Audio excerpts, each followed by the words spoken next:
ரகசிய ஒற்றை நேயர்கள் அனைவருக்கும் வணக்கம். சீமானிடம் சரண்டரான தினத்தந்தி தலைப்புச் செய்தியான சீமானின் மக்களுக்கான போராட்ட களம். இது குறித்து தான் இந்த காணொலியில விரிவா பேச போறோம். வாங்க வீடியோக்குள்ள போகலாம்.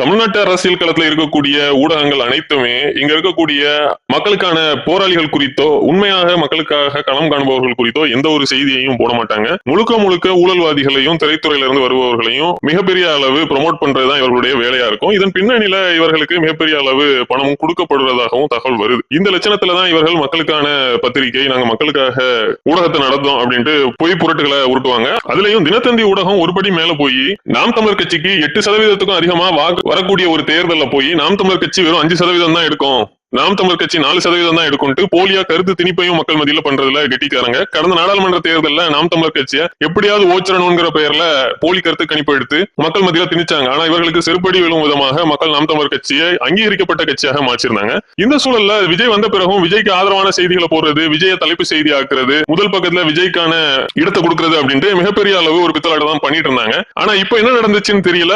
சீமானிடம் டைரக்டா மண்டிடுற மாதிரி, சரண்டர் ஆகிற மாதிரி டங்ஸ்டன் விவகாரத்துல நாம் தமிழர் கட்சி தலைமை ஒருங்கிணைப்பாளர் சீமான் அவர்கள் பண்ணிய ஆர்ப்பாட்டத்தை தங்களுடைய முதல் பக்கத்துல போட்டு மிகப்பெரிய அளவு விளம்பரத்தை சீமானுக்கு கொடுத்திருக்காங்க. மக்களுக்காக போராடக்கூடிய ஒரே தலைவராக தமிழ்நாட்டில் சீமான் தான் இருக்கிறாரு அப்படிங்கறத மெய்ப்பிக்கும் விதமான ஒரு செய்தியாகவே இது பார்க்கப்படுது. நிச்சயமாக இது பாமரர்கள் மத்தியில போய் சேர்ந்திருக்கும். சீமானுக்கும் மிகப்பெரிய அளவு மக்கள் மத்தியில ஒரு செல்வாக்கு உயர்ந்திருக்கும் அப்படிங்கிறது இதன் மூலமாக தெரியுது. இதை நாம் தமிழர் கட்சியின் தம்பிகளும் ரொம்ப ஆவலோடு, ரொம்ப மகிழ்ச்சியோடு சமூக வலைதளங்கள்ல பரப்பிட்டு இருக்காங்க. அந்த அளவுக்கு திடீர்னு தினத்தந்தி பல்ட்டி அடித்ததற்கான காரணம் என்ன அப்படின்னு நம்ம விசாரிக்கும் பொழுது, இவர்கள் உயர்த்தி பிடிக்கக்கூடிய ஊழல்வாதிகளோ இல்ல திரை நட்சத்திரங்களோ மக்களுக்கான எந்த போராட்டத்தையும் பண்ற மாதிரி தெரியல. அப்படி ஏதாவது அவர்கள் ஆக்டிங் கொடுத்தாலாவது அதை தலைப்பு செய்தியாக போடலான்னு தினத்தந்தி நினைத்திருந்த சூழல்ல தான் சீமான் அவர்கள் நேரடியா போய் மக்களுக்காக நின்றுகிறாரு. இந்த பிரச்சனையும் தமிழ்நாட்டுல பெரிய அளவு நீர்புத்த நெருப்பா பரவன காரணத்தினால் தமிழ்நாட்டின் சட்டமன்றத்திலையும் இது பேசுபொருளாகி இருந்துச்சு. எதிர்க்கட்சி தலைவர் எடப்பாடியில இருந்து பல சட்டமன்ற உறுப்பினர்களும் பெரிய அளவு இது குறித்தான ஒரு அழுத்தத்தை முதல்வர் ஸ்டாலினுக்கு கொடுத்திருந்தாங்க. அதன் காரணமாகவே இது குறித்தான